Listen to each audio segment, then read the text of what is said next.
Now that is how people have walked in. Now how did the United States and the so-called coalition walk into Iraq? Because there was certain amount of division in that society. So they created a puppet and brought him and fixed him up there. As one Australian defense minister said, we went to Iraq for the oil. There is no two words about it. And I can tell you, the Norwegians and others want to come in, so there is a divided country they can exploit. They can use our harbors in the areas like Trincomalee, and then down South Harbors, and between the two people they can play out and get us to feed their economies. So in other words, are you indirectly saying that Mr. Fonseca, they will treat him as a puppet? Is that what you meant? What he will have to start depending on him.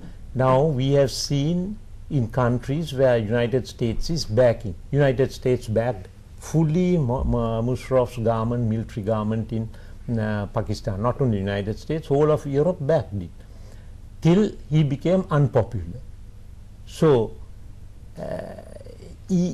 my feeling is that even if Sarath Fonseca doesn't have a chance, and if he gets some votes from the community and the Tamil vote also, then the world can say, look here, the Tamils have all voted for this man because he has promised us certain things, reunification of the north and the east.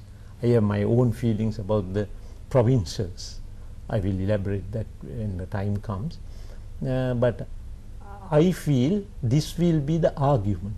We saw the argument brought by various parties in the case of Zimbabwe recently, where Mugabe's government was condemned, and then they forced two governments. So now it's an unstable relationship between the Prime Minister and the President who is governing Zimbabwe. And under those circumstances, the European business multinationals could creep in there. So the same thing will happen here.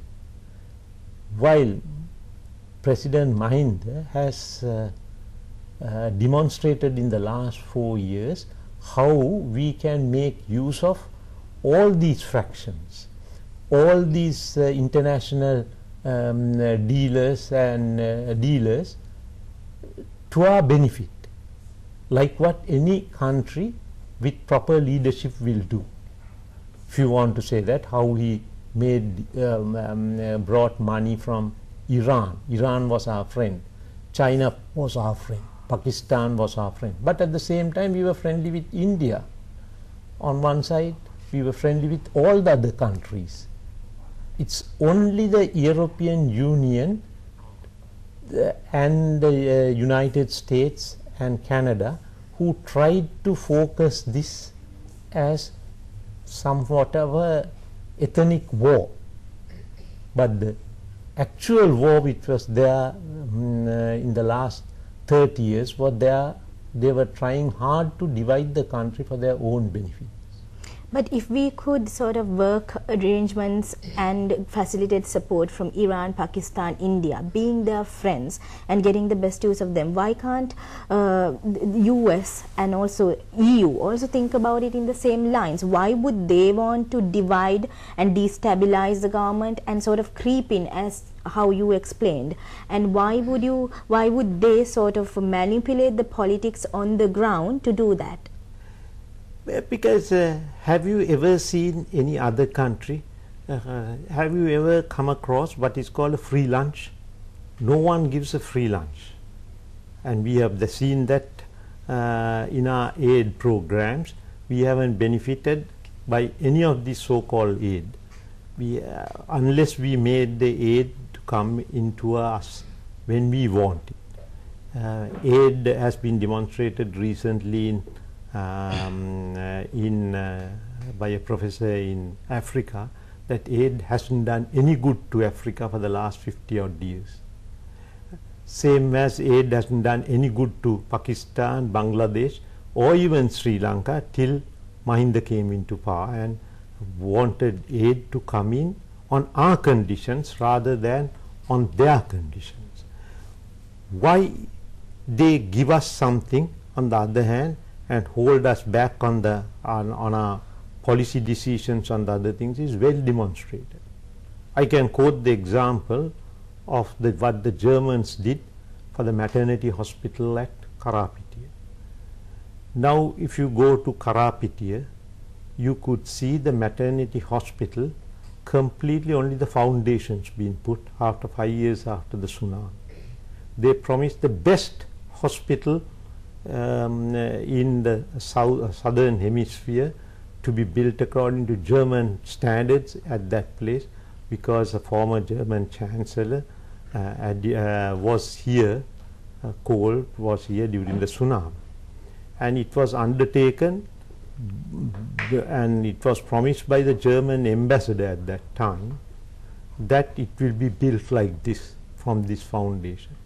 But moment they saw that the so-called peace agreement was dropped after the LTT massacred in 2006 people, and then Mahinda decided that he should ask the military to wipe the LTT out, and the military carried out that order. When that campaign started, Germans stopped the aid coming flow to Sri Lanka. So how the politics decide the economic aid, and always the West has used this so-called human rights argument for aid, but it is not human rights what they are after. What they are after is economic advantage to them, not that they love us. They want to make some money out of it. I have come across a number of examples if you want to know. Yes, we will definitely want to know about those things, because I think it will give us a better idea of what you are discussing now. So we will just take a short break, Mr. Tissa De Silva, and we will be back with you shortly.